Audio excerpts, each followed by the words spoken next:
would drop in and say hi. Happy Friday. And I know that there's loads of stuff going on in the world at the moment around Zoom, which seems to be the fastest growing medium ever in the world. Gosh, I wish I'd bought shares in that a little while ago. Just real quick, I know a few people, certainly my clients, have been suffering a bit with glitchy Zoom and Zoom calls that are dropping out left, right and centre. Just a couple of tips if you're not using them already, just to really make sure you smooth out your Zoom ride. If you are experiencing glitchy sound, double check that it is you and it's not the group as a whole or the host. And if you are the only one that's getting glitch, consider a couple of things. Firstly, try switching off your video. Just by turning off your own video, which is why I always say make sure you have a profile and load a picture of your face. Turn off your video means that the sound will be smooth and will stop chewing up quite as much bandwidth of your internet, so you should get a smoother Zoom ride. Also, a good thing to check is how many devices have you got logged onto the Wi-Fi in your house at the moment. I know loads of our stuff runs on the Wi-Fi in the background, so if you've got laptops and gaming and multiple people's phones, and you've got a Skybox or SkyQ and you've got everything else that's drawing on that Wi-Fi bandwidth all at the same time, just consider shutting down a few bits. So yeah, consider turning off some devices that you don't need. I, for example, when I'm running Zoom sessions, I switch my phone to 4G.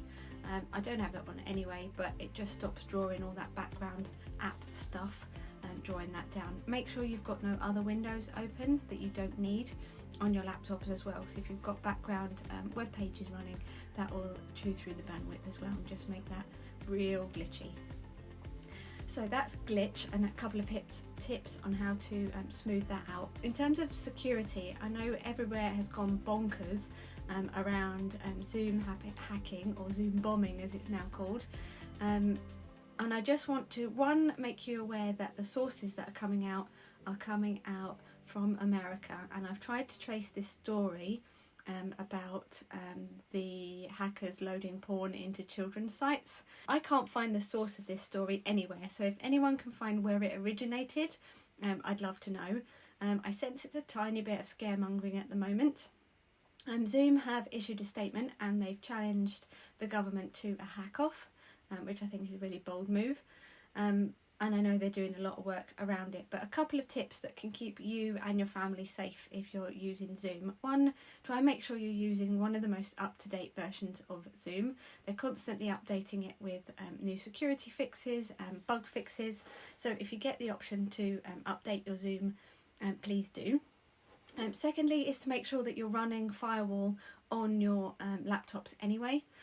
And I'd recommend something, or you can get something basic like McAfee, however you say it, running sale at the moment, so you can get that on multiple devices. So I've got that on all of our laptops, all of our mobile devices in the house, and it loads a VPN to our router as well, so it keeps us doubly safe. So just make sure you're following normal security procedures.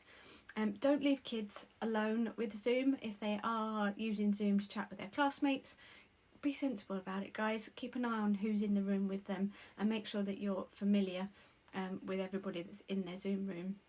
A couple of features that Zoom has that's built in to help you.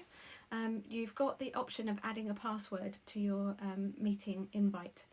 I always set that now for anything that's going public, and I can send that meeting that password separately as well. That really helps. And make sure that you're not using your personal Zoom room too often for business. I try and keep mine literally for family and friends, and then the rest of the time use an automatically generated number. Keeps you extra safe. You can also lock your Zoom rooms if you're seeing the host function. Once you've got everybody that you're expecting, and this is especially pertinent with if you've got kids classes, if you've got all the kids online, just lock the Zoom room. Nobody else can join, nobody else can jump in and lurk in the background. It just keeps you all extra safe. So there's a few different things you can do to keep you safe online.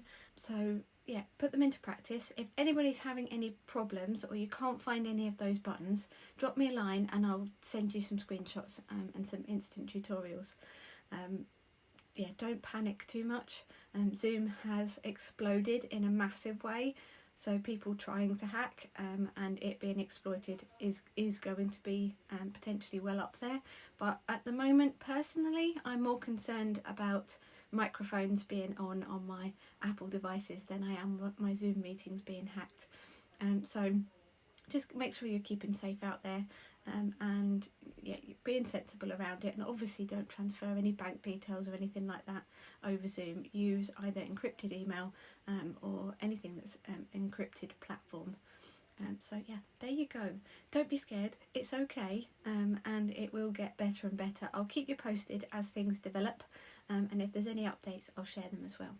Have an awesome day, and I'll see you all soon. Bye.